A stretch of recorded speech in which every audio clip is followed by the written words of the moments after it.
First item on the agenda is approval of the agenda. I'll move it. Mr. Chair, I'd like to have Motion by a Raddick. Mr. discussion Taylor? of the approval of the agenda, please. Yes, go ahead. Okay, so I'd like to have a discussion before there's action on this, because I think the public needs to be aware of what's not on the agenda. Our deputy auditor, now auditor-elect, Michelle Scaff, and I worked on an agenda item. And that was to simply answer the question, what does the new LEC County Jail actually cost? And that's between the bond payment, increased cost of 20 to 25 new jailers at about $1.2 million, the insurance and maintenance fund, and this item was kept off of the agenda. These are numbers that are publicly available. In fact, all of the numbers have been made publicly available so far, 7 out of the 8 of them anyway. And what the auditor-elect's numbers came to was that it was $447,980 per month that is being essentially levied against taxpayers. So the second question was, in collaboration with Sheriff Chad Sheehan, how many federal prisoners do we now have? Which we found out was 33, and so we're running about a $348,000 deficit so far. All 8 figures from our auditor are public information, or discoverable or answerable by a FOIA request. None of them should be hidden. I asked for the agenda item in a timely manner. I was told that legal counsel said to keep it off the agenda. I made sure that the sheriff reviewed the numbers to make sure that they were accurate. I made sure that the deputy auditor, now auditor-elect, I asked her for the numbers. So I'm concerned that these numbers are kept from the public. We asked 2 months ago, what was our federal prisoner revenue? That's actually a line item in the budget that anyone can look at. My purpose for putting it on the agenda wasn't to be critical. It was to make sure that we knew, especially for our incoming supervisors, that over the course of the year, we budgeted $3.2 million in federal prisoner revenue. And because taxpayers were told that $301,000 bond payment every month will be taken care of. So far, it hasn't been in 3.5, nearly 4 years. And so for that reason, I'm concerned that we're somehow keeping this away from the public, and actually had 5 or 6 suggestions for how we could proactively look at what we can do for the future. So that's my concern with tonight's agenda. Mr. Taylor's item was submitted timely, but it was rejected from the agenda based on the legal advice of the LEC authority's attorney, the attorney that the county hired, Mr. Templer, and also the county attorney's office. The reasons for that probably shouldn't be discussed in open session. But, you know, I'm concerned that we have legal advice from 3 separate sources, including one that the board pushed to hire, and we're not abiding by that or respecting that. That's my concern. And I did discussion? just for your awareness, I did call, actually at the advice of the sheriff, I called John Templer. He did not receive a return call. All I received back is the agenda item is rejected per legal counsel. And I guess my question is, which of these items, which of these numbers has not been publicly discussed already?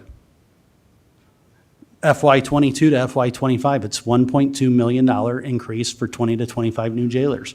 That's a Mr. hard Taylor, number. you've made your point about the item. I don't think we should get into the actual item itself. That kind of defeats the purpose of it not being on the agenda.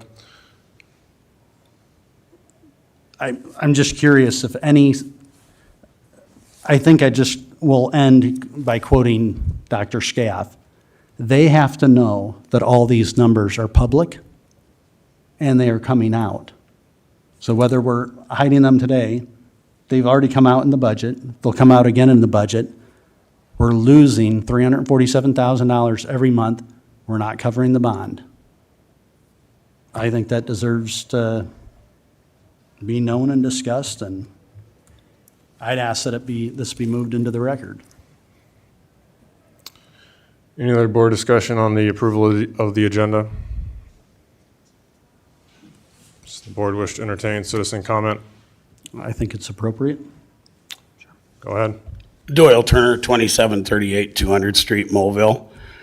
I find this very concerning also, because I think it goes back to what I've been trying to preach to you guys all the time, is that we have to mitigate damages. And part of proving that you mitigate damages is you have to have discussions about these types of things in order to give that foundation so that you can show these insurance companies that we are taking number one, taking a financial hit, which we have. I think everybody agrees with that. But we have to show that we're doing everything in our power to deal with that, or we are not going to win this case. I don't understand where legal is coming at with that numbers that have to be public anyhow can't be brought to a board. That doesn't make any sense to me, and it probably never will. But there's our concerns here in the fact that we have Baker Group sitting here, and with the current numbers, what we are paying Baker Group is about 33% of our gross revenue. And if we look at what's budgeted for gross revenue, it's over between 10 and 12% of gross budgeted revenue. We cannot expect to win this case if we don't handle these types of problems. And we have to have the discussion before we can handle them. And I really think we're kind of hanging Mr. Nelson out to dry here.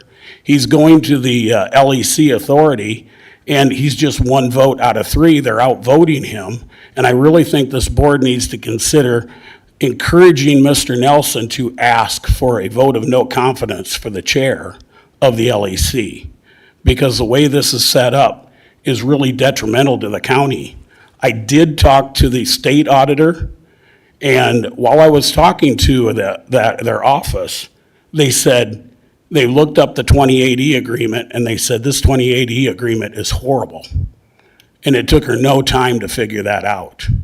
I think we have an opportunity to go back and change some of these things, but you're going to have the discussion in order to do that. I will also say that the state auditor told me that if I could get 100 signatures from citizens of this county, that they can come in and do some sort of audit of the LEC. And I think that is an option that we should probably look at, because this thing is not being handled properly. And the way things are set up, the only thing you guys can do as a board is write a check. Well, that's not representing the people. You need to stop writing checks, and you need to start holding people so that accountable for their actions, and that means Mr. Ronwick and Mr. Todwick. Thank you. Thank you. Can I ask to see the item? And I don't know if Supervisor Bittinger, have you had a chance to see Auditor-elects and my item? No, I have not. Would you want to see it, or? Mr. Loomis, could I ask for your advice at this point in the meeting, please? Specifically regarding the item on the agenda or the requested item for Regarding agenda? the extent of discussion we're having on the approval of the agenda at this point. Sure. Well, I would say that public numbers are one thing. Public discussion is a far different matter, Mr. Taylor. And it's my belief that having a discussion about these issues is not something that should be done in public, but should be done in closed session. It is related to damages. It is related to mitigation of damages. So it's one thing to have a discussion about numbers and just have the numbers in public. It's a far different thing to have an actual discussion about those numbers that all do come into play with the litigation process. So I don't think it's appropriate to have this discussion. I understand what Mr. Turner is saying and the mitigation part of those things, but that should not be a public discussion that's had. So my opinion is that this matter, if you want to have this discussion, should be brought up in the closed session, but not in terms of a public discourse at this point in time, particularly given where we are with the nature of potential litigation that's involved, and you know that as well as I do. So that would be my advice to this board. So in terms of being able to, am I prohibited from giving this to the other members? Are we prohibited from talking about divulging that we're taking a $347,000 monthly loss? These are all Again- auditor Again, numbers. I understand that, Yeah. Mr. Taylor. Numbers are one thing. Having a discussion about those numbers is a different discussion. You're discussing how those numbers come into play with regard to damages. And my Yeah, advice, take it or leave it, Mr. Taylor, is we don't discuss this in the public. You've not taken my advice before, that's fine. My And we've my had- advice is, Yep. we don't discuss it in the public. Yeah, we've had several, I know there's been several different issues where we had Supervisor Raddick walk out of a meeting that felt was violating closed session.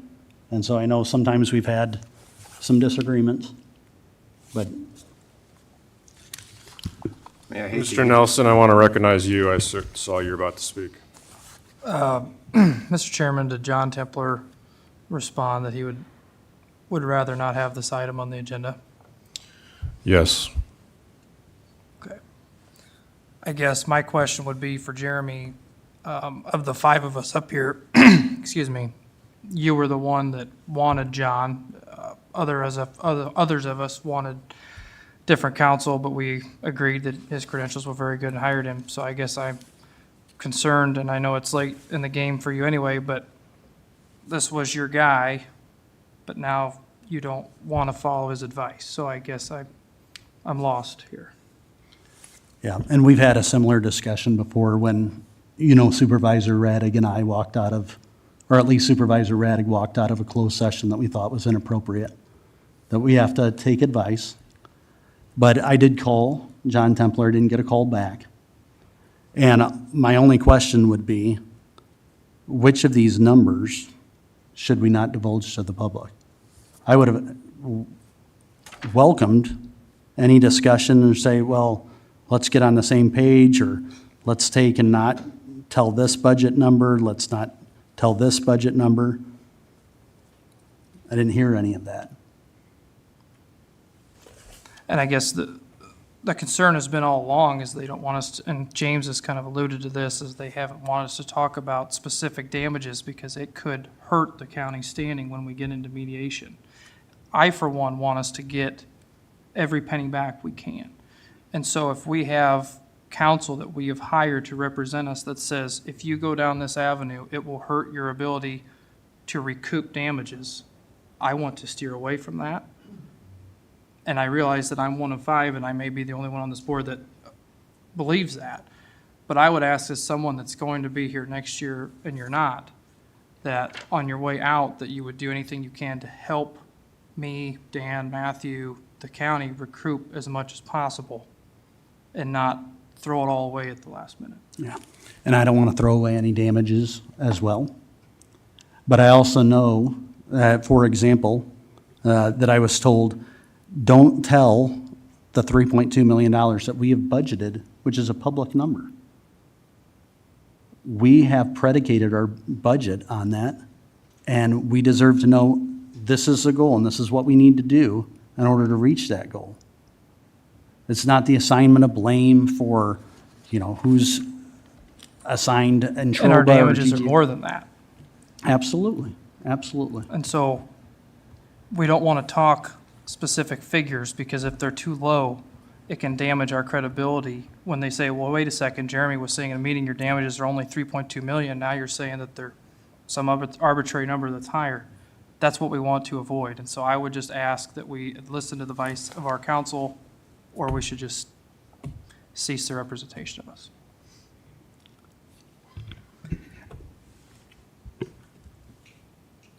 Yeah. I hear you, Supervisor, your concerns. I think the public knows our goals as seen over the history of this board. The goal is not to lie or willfully deceive.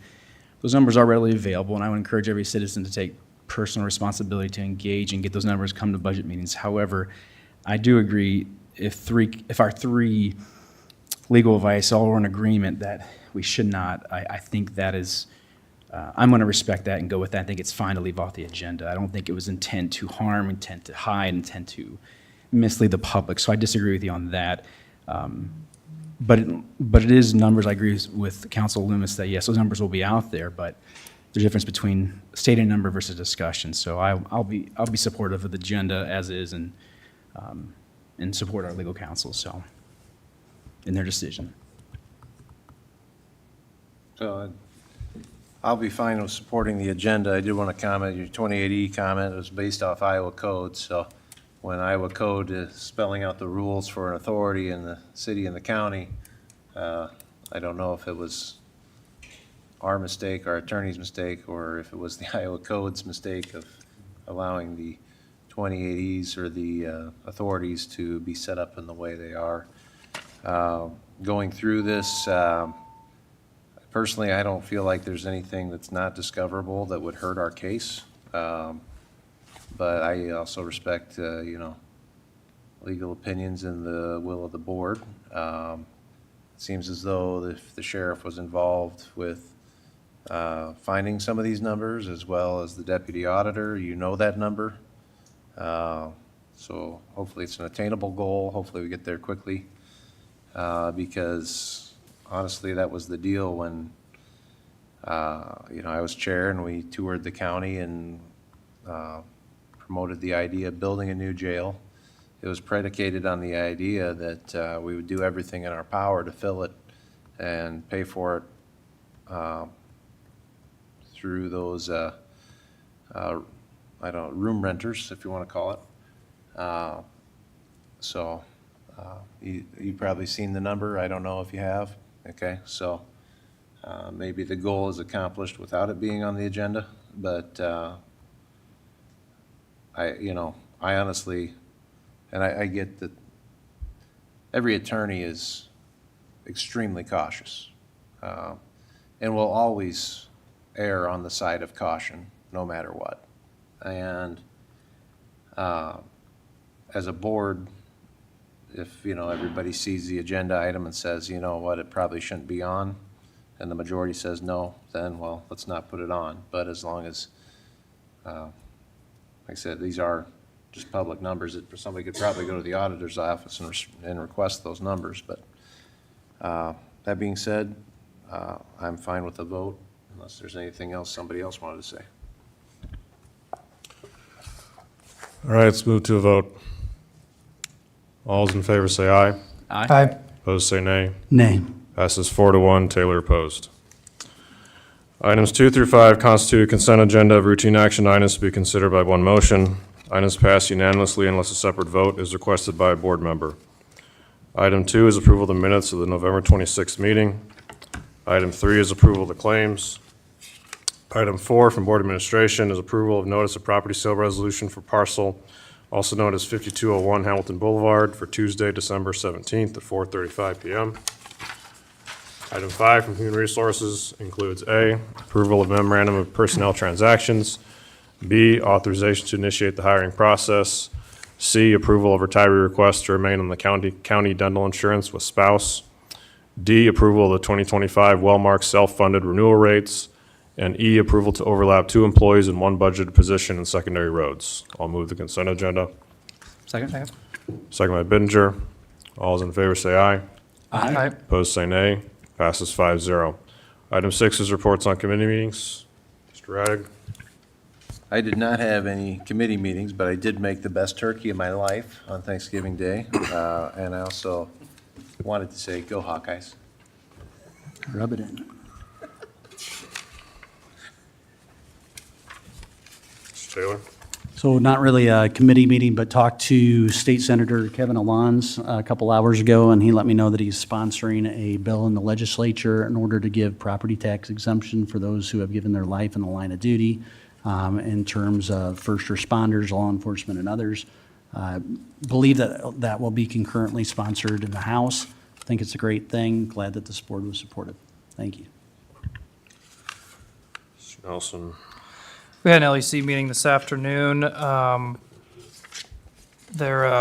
We've eclipsed 1 year of the ASI 10, the testing and balancing issues with the mechanical engineer in Troba. And a fun fact is it has taken them longer to fix this problem than it did to design the whole initial building, if that speaks to how appropriate and timely they've been on this issue. So this week, they're going to be running some tests this week or next week on some of the source of this HVAC issues that are, like I said, have continued for a year. They're crossing off warranty items. The good news was that the county attorney's office moved out there yesterday. It sounds like there was a court hearing yesterday County Attorney Loomis wants to talk about that, I'd welcome that at this time, but glad to have, I think, all areas of the facility now occupied. We did move out there last week, so we got everything moved out of there. We vacated third floor. We do maintain some office space, on fourth floor. Our fine collection division also maintains their office space on fourth floor for those involved with that program, but we do have some office space. The sex offender registry has moved to fourth floor from the sheriff's department, so that division of the sheriff's department will be on the fourth floor of the courthouse. But everyone else from my office has moved out to the new facility. We did that last week. Still getting moved in, settled in, but we were up and operational, and they did start court on Monday out there. And we've got trials next week, so it'll be a busy time at the new LEC. And we did approve at the meeting today, the county attorney space. So James, you talk about this, but it sounds like they had a technology or an AV room that that they wanted it to be a law library. And they had the bookshelves in other places, didn't fit really well, so we approved them to take out some cabinets and then put bookshelves in for a law library. And all that's going to be done by our building services people. Yes, we appreciate that. That space just wasn't as functional. I wasn't part of the design when that decision got made. I didn't think that was a real functional room for us, since most of our work is done at our workstations anyway, so converting it to a law library was more amenable to what we needed functional-wise, so I appreciate the authority allowing us to make those changes to the office space. Heard a lot of compliments about the collection service that we offer. They say it's a real fine collection service. So. Oops. We're going to miss your jokes, Mr. Roddy. Sorry. Scrivener. Item 7, any citizen concerns? Seeing none. Item 8, any board concerns?